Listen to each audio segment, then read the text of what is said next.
Hey, let's talk about making gummies. I make CBD gummies for Tisha. She uses CBD.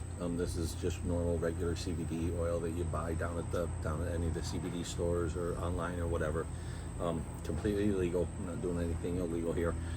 Tish uses these to help her sleep. She would rather eat a gummy though, rather than in the middle of the night, than to have to get up out of bed, go find this bottle, put X number of drops under her tongue, and go through all of that at 2 o'clock in the morning. So we have found that I can infuse that into gummies for her much easier. She keeps them right by her bedside. If she wakes up, she takes one. Several friends have asked how I make them, so I'm going to run through the process real quick.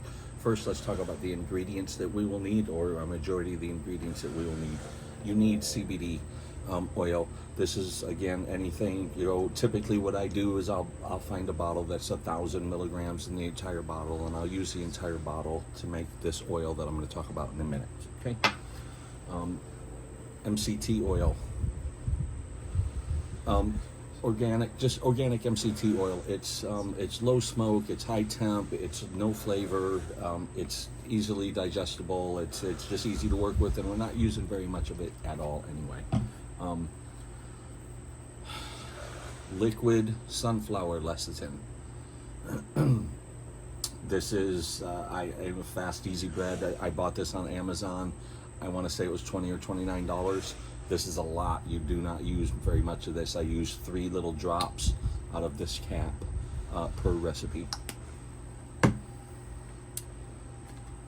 The Jello that I use is Starburst brand, any flavor. These 6.5 cup serving boxes. Inside here is 1 large package. I use half of this, and I guess, you'll see when I make it, I guess at how much I'm using. The other thing that you need is Knox unflavored gelatin. You can get this at the grocery store or on Amazon. It comes in these little packets. You will be using 1 full packet per recipe. How do I infuse my oil? This little machine right here that I'm going to give you a better view of is where I do it, and it is really the only specialized piece of equipment that I have. I think it was $100 or less on Amazon. What it is a magnetic stir plate that also has a heating element and a thermometer. So let's take a quick look at that.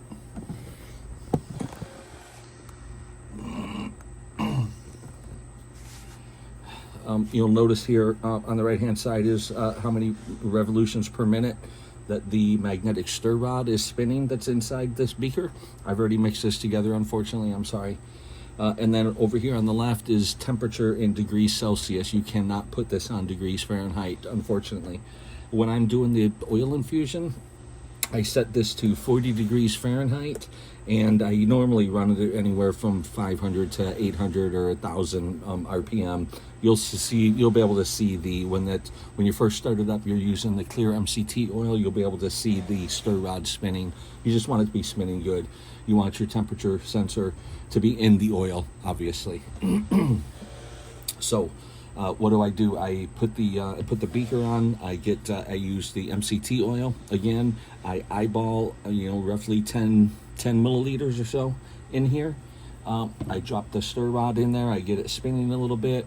I let it get warmed up a little bit. I drop 2 to 3 droplets out of the top of this bottle in there. That's why that's why this is so dark. This is dark. This oil, this lecithin, the sunflower lecithin, helps the CBD, helps your body absorb the CBD. At least that's what I read, so that's what I do, and it works for us. And then the CBD oil, just take about the bottle of CBD oil, dump it in there. Let that run for 30 minutes, 45 minutes. I've let it run for 2, 3, 4 hours before, and it doesn't hurt anything else. I'm doing is just making sure that everything is infused completely. And that's it so far. We'll come back and make the actual gummies. Okay, for the molds, you can use any molds you want. Volume wise, I'll tell you what I have right here. These are very easy to find on Amazon. Just search for square gummy molds. These have the number 10 in them, and they're actually very easy to cut into quarters. There's two, it comes with two. These are silicone. That's a total of 80 gummies. This recipe is gonna make about 60 gummies. Almost every time I do it, as haphazard as I am, it makes about 60 gummies. The only thing I do with these, we wash these in the dishwasher when we're done with them. Before we use them, I spray them down as lightly as I possibly can with, I use avocado cooking spray. Use any kind of a cooking spray. Anything you can use for a release agent on these will make it easier. You can get them out if you don't do it, but you have to let them cure for several days and it gets messy. I would just use some sort of a cooking spray on it. Super, super light. Other ingredients we need. In this beaker right here, which you will get a much better look at, is 1/3 cup of water. I just use regular filtered water, regular filtered drinking water that we drink. That's 1/3 of a cup. I have 1/3 of a cup honey. I'm not going to pick it up because I'll spill it. You can use Cairo syrup if you want to. It doesn't matter. We use honey. We don't have the syrup stuff, but we have honey by the gallon. So again, 1/3 cup water, 1/3 cup honey. Back to the other ingredients as a reminder. We're going to use a half packet of Starburst Jello, the ones that make 6.5 cup servings, okay? And 1 pack of Knox gelatin. We're going to use that as well. That's everything. We'll start making.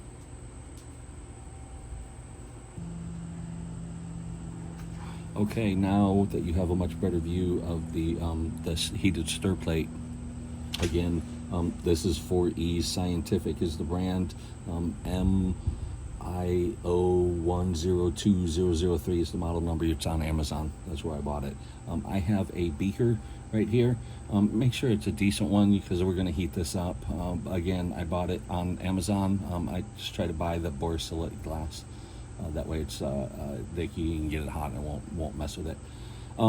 In this beaker is where I have the 1/3 cup of water. I also have the white metal stir rod in there that is going to stir everything for us, obviously. Right now everything is turned off. I'm going to go ahead and turn it on. It's going to get a little bit noisy, and you'll see what I was talking about before with getting the stir rod kind of going at a decent speed. So let's turn the temperature on. We're going to bring this up to I'm going to bring it actually up to 50 degrees Celsius because we're going to be doing this is the Jello, and I want it a little bit warmer rather than cooler, so I get a little bit more pour time out of it.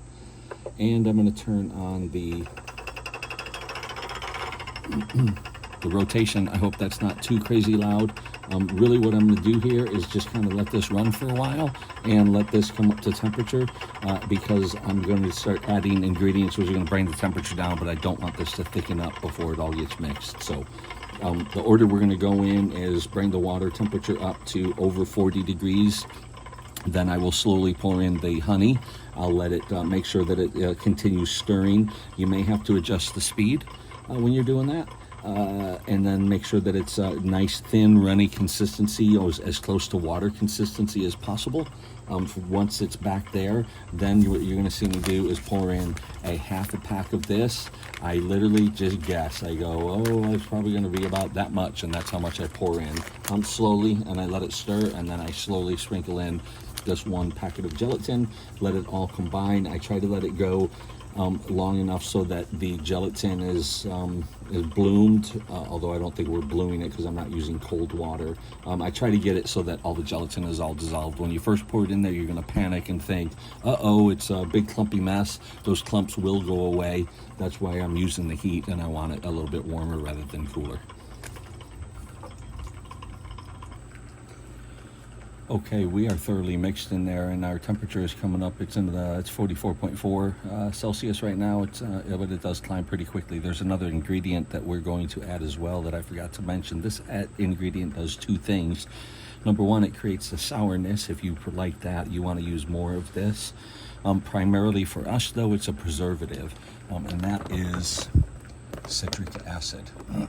I just happen to have a big giant 10-pound bag of this because I used to use citric acid to maintain the aquarium pumps when we had a bunch of aquariums. So once a year when I would do a full deep cleaning on aquarium pumps, I would use citric acid because it's much less caustic than anything else that we would use. You're gonna laugh at me, but how much do I put in a recipe like this? I guess I grab like that much in my hands, and I just go,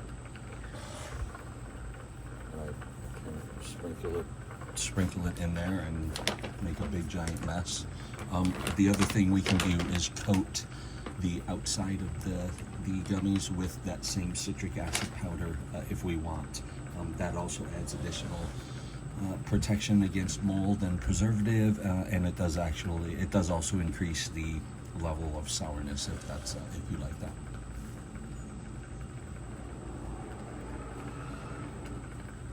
Next, we're going to add our Jello in here.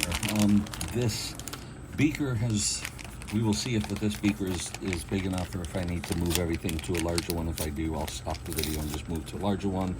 The best size beaker to do this in is a 500 milliliter beaker. However, I broke it, so I don't have one, so I'm trying this in the 250. I think I've done it before. If not, I'll have to go up to the great big one, which is a pain to pour it out of. Back to the Jello here. Notice the pack. I just ripped it open. I'm gonna literally guess how much I'm pouring in there. I'll want about half of this. I'm not gonna dump it real fast. I'm gonna kind of dump it sort of slowly, because actually what's gonna happen here is I have the speed turned up too high. I'm gonna have to drop the speed back to probably closer to like 550 to be able to dump this in here. Otherwise it will lose the magnetic connection. I'll have to stop it and start over. That does typically happen. Sometimes it can be a little annoying, but this is still by far the easiest way to do this that I have found. I would hate to have to stir this like this over the stove, so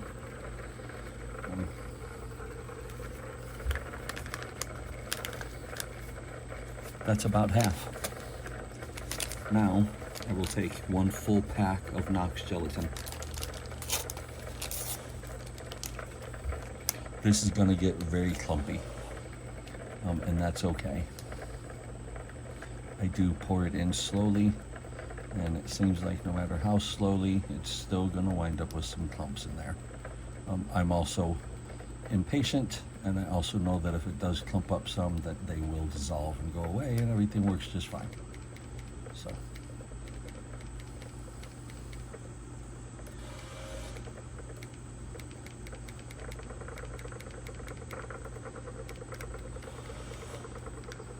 Yes, this stuff just keeps coming. You want that whole packet in there.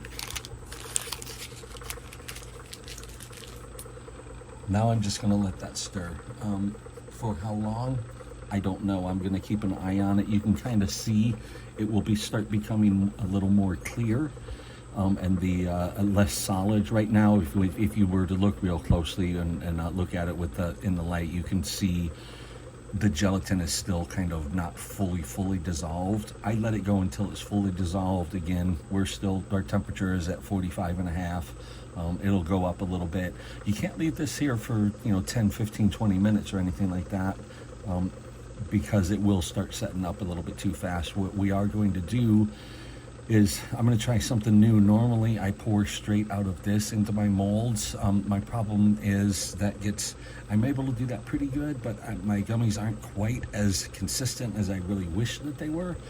So I'm going to try something new, and I'm going to try to put the mixture into this bottle, and then in this bottle fill the gummy molds. So we will see how that goes, and we will get to that in just a few moments here.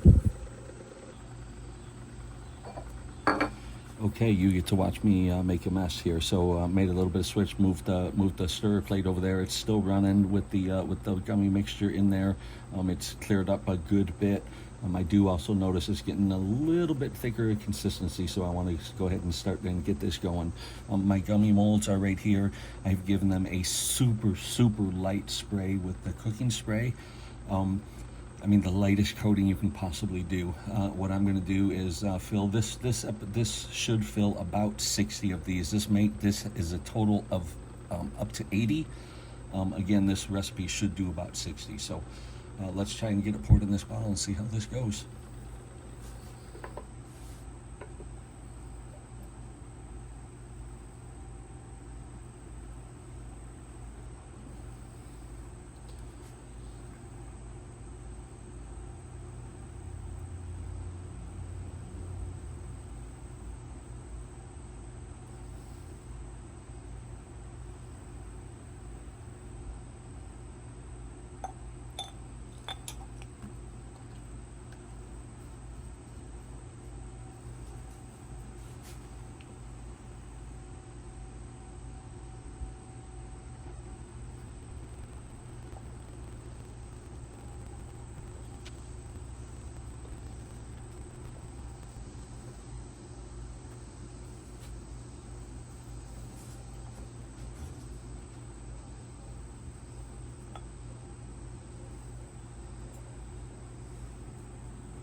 Okay, there we go. So we got, that's 40, we have 56. So I said 60, it looks like I'm about 4 shy. And to be honest, with doing it in this bottle and pouring it out that way, I probably lost about 1. The other thing I noticed is doing it with this bottle, I'm actually able to get more of them more full, and actually I still get some over full. So it's probably just as easy for me to just pour it straight out of here and just take my time. I probably get about the same amount of variance from what I'm seeing right here. So anyways, I'll show you some other footage of other gummies that have been done for a little while. What I will do with these is let these sit on this cooling rack for an hour or so. That will set up enough where I can pick this up and move it. I will pick this entire tray up. I will put it in the refrigerator just as it sits. I will leave it there for at least 2 to 3 days. After a day, you can pop a gummy out of there and take and try one. That's fine, but leave them in here for at least 2 to 3 days, uncovered in your refrigerator. It's not going to hurt anything. If you're worried about mold or anything, you can sprinkle some of the acetic acid, some of the citric acid over the top of it if you want, but don't cover them. What's going to happen is most of the moisture will come out of them, and instead of being a jello consistency or even a thick jello consistency, these will turn into a very gummy bear-like consistency. You just have to leave them out and exposed long enough, and they will. We've kept these in the refrigerator for 2 months at a time and had 0 mold, 0 anything. No problems at all. Once they're completely dried to the consistency we like, we'll just throw them into a little plastic baggie. We'll keep them in the refrigerator, and we'll sprinkle a little bit extra of citric acid inside that baggie and just throw them in the fridge. And again, they'll last for a couple months. The thing I like about this mold is I can pop these out, and Tish can cut them right in half and in half because they're already pre-scored. So she can, instead of taking one whole gummy, she can be pretty accurate with her dosing by just cutting these into quarters. How do we dose these? I told you I try to always go with 1,000 milliliters from the CBD because it's easy for me to calculate. So we have 1,000 milliliters. We have 56 gummies. This is easy. We take 1,000 divided by 56, and that is how many milligrams of CBD are in each full gummy. So whatever that works out to, it's going to be 20. It's going to be a little less than 20, 18, something like that. So let's say that each of these comes out to be 18. If you cut them in quarters, you're taking a quarter of 18 for the CBD. That tells you how to do the dosage. So a quarter of these, if each one is 18, a quarter is going to be 4.5 milligrams of CBD. So that's how you figure out the dosage that you want to take to compare to the bottle of the liquid that you put in there and get it dosed. So I think that's about it. I hope that helps the folks that have asked me about this. And if anybody does have any questions, just put a note in the comments or reach out to me directly, and I will do my best to answer them. Okay, so hey, just a minute ago I was saying milliliter when I meant milligrams, so sorry if I confused anybody, but yeah, generally if I'm talking about the dosing, I'm talking about milligrams of CBD. So anyways, I want to show you what the gummies turn out like. This is from my previous batch right here.